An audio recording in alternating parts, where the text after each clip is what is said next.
Welcome to Celebrity Chef Connection, the interactive broadcast internet show featuring a top chef and other food and wine guests each week, along with food-loving segments spotlighting news, entertainers, events, books, contests, conventions, and reports from foodie cities everywhere. Now, here are your hosts, Barbara Nosek and Debbie Hall.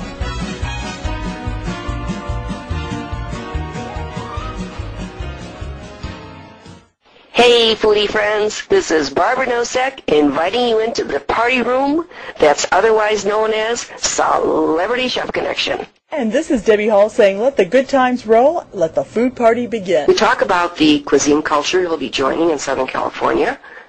We talk about his specialties and something that's ever so timely, how to select and work with your caterer. Now, Chef Cody, you're moving your operation from Des Moines to San Diego. Is that correct? Correct. And how would you describe the cuisine in San Diego? The cuisine in San Diego is a lot of really nice fresh food. It's kind of got a French background to it because the sauces are lighter, the portions are also smaller, and it's a lot of room to play.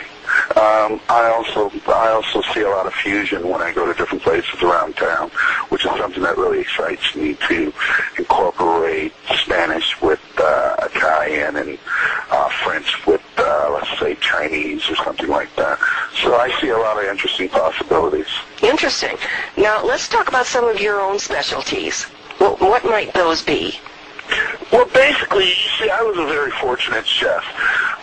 When I apprenticed, I literally worked for a German chef that, his name was Knut Appitz, and he was very into travel. So when I finished my apprenticeship, he sent me to do 3-month, 4-month, 6-month journeymanships all over the world. Practically, that experience was just unbelievable, and quite frankly, that's what I'm good at. I'm one of the few people that you will find that's versed at many different styles of culinary art. Now, in Des Moines, you had a number of different dining formats. Will that change? Will that stay the same? What will you be offering in San Diego? What we're going for in San Diego is, well, my goal is simple. I want to be the best personal chef in San Diego. I want to be going into the right homes, the people that really understand food and are into 7-course meals with, let's say, around the world in 7 courses where we might hit a different dish from every continent. So, you know, I mean, I want to have fun. Well, good for you. My whole concept of business is to really engage the client, to go as far as they are willing to go, as far as culinary arts is concerned. One of the things that was nice about Des Moines, Iowa, is for a Midwestern town, the people there were very open to trying new things and gave me a lot of room to experiment with some interesting concepts. Like, for instance, a lot of people don't know that there's actually 62 wineries in the metropolitan Iowa area. I'm going to guess that's going to come as a surprise to many. Yes, and quite frankly, one of the things that I was working on in Iowa that I'm going to try to continue in California is I was working on a show called Catch the Spirit, Cooking with Iowa Wine. And if you go to my MySpace account or to my website, you'll find clips from those shows as well. Okay. Now, Chef Cody, where did this all come from? What drives your passion for food?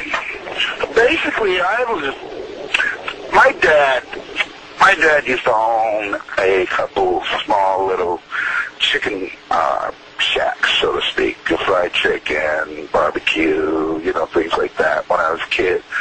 And he made us all work there as, you know, punishment or whatever. And I got into it. I just fell in love with cooking from that point on. And then he introduced me to the chef that I mentioned before, Knut Appitz, when I was graduating high school. You know, and that's basically how I got started. Well, he had to find a new punishment for you, huh? Yeah, most definitely.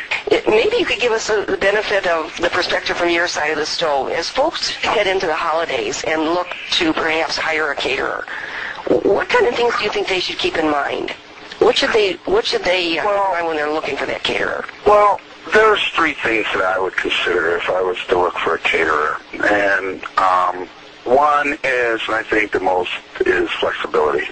The more varieties that caterer can do and do accurate, the better, obviously, the more opportunities you have to have exactly what you want. Unfortunately, what people are used to is getting a menu from a caterer and being told that they have to choose this, or this. Oh, I see. So flexibility from the caterer's standpoint. Exactly. Well, what I'm basically saying is, find a caterer that's going to work with you to get you the product that you want on the table. Because, quite frankly, that plays into health consciousness. It plays into a lot of different areas. I mean, everybody goes to a party, and there's always one or two variants of vegans there. You know, the idea of just giving them the side dishes from what the other people are enjoying isn't what I consider to be a good caterer. Interesting. You know, I mean, they should have something just as special. You know, so I mean, that's where variety comes in. Also, availability is very important.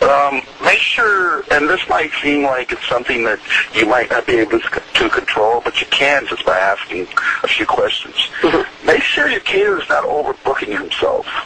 Because if he is overbooking himself, your product is going to be not to his best performance. Very valuable. You know, and that sounds surprising to hear that coming from a caterer, but that's one of the hardest things for a caterer to do, is to know their limits. Yeah. You know, I mean, that's why the personal chef industry is so nice, because you will find that the chefs and the chefs that do catering, that are personal chefs, will lend a lot more time to your event, you know, and also, so therefore, you'll have a much better, you should have a much more pleasant event. And also, last but not least, and I think this goes for both ends, treat your caterer, this really worked on the client's perspective. As a personal chef and a caterer, I realize that people have very busy schedules, but they kind of assume that we are going to think it all up for them. And that makes it for a very difficult event when we have to continually try to get back and try to reschedule and stuff like that. If you don't know what the final numbers are going to be until the day of the event, you can't guarantee the food. Yeah, okay. Okay. I know that sounds rude, but think about it. And that's one of the things that clients should be really aware of. And quite frankly, the easiest way around that is just to order 5 over. And you can always have some great leftovers the next day. Nothing wrong with that. But that's just a communication thing. Yeah. I mean, basically in Iowa, when I really started doing my first demos, I was working at a store called Hy-Vee. I was doing Manhattan catering, but I walked into the store and I basically asked them if they would like someone to come in and do demos, and my wife and I put a package together and sent it to them, and they agreed to it. And for a year and a half, we would go to a different Hy-Vee store every week and do a live demo for $20 per person with wine. And if there's any aspiring chefs out there that are looking for a way to get into the public's eye and into the market, there you go right there. That I guarantee you that'll get your name out quickly. Thank you, Chef Cody. Oh, thank you very much for having us, and we really look forward to not only being in Southern California area, but also being in the Vegas area as well. Very good. We look forward to having you here.